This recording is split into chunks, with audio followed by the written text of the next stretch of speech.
commence volontairement par des questions qui reviennent très souvent, c'est probablement la question que les gens se posent le plus, mais quand on parle d'IA, on parle souvent de métiers qui pourraient disparaître, de métiers qui pourraient être plus impactés. Quel regard est-ce que toi tu portes sur cette question-là? Est-ce qu'il y a des métiers qui pourraient être très rapidement remplacés? Est-ce qu'à l'inverse, tu as la sensation qu'il y a des métiers qui pourraient être moins impactés? Quel regard tu portes sur ça?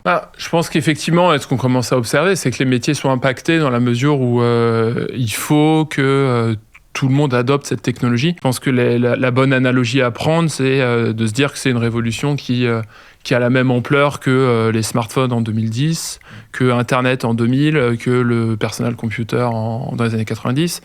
Et donc, cette adoption de la technologie, elle est nécessaire. Elle est nécessaire pour toutes les générations. Alors c'est facile pour les jeunes, parce qu'en général, ils comprennent assez vite comment l'utiliser. C'est un peu plus difficile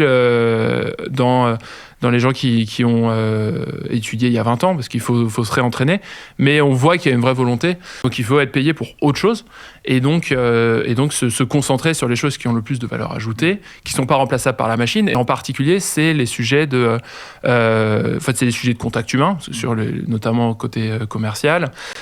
Puis c'est les sujets de créativité. Ce que la machine n'est pas tellement capable de faire, c'est d'être créatif. Elle est capable de faire des analyses, d'utiliser de l'information existante, mais faire émerger de nouvelles idées, c'est beaucoup plus difficile. Et donc c'est là-dessus où en fait on a encore une énorme valeur ajoutée sur les humains.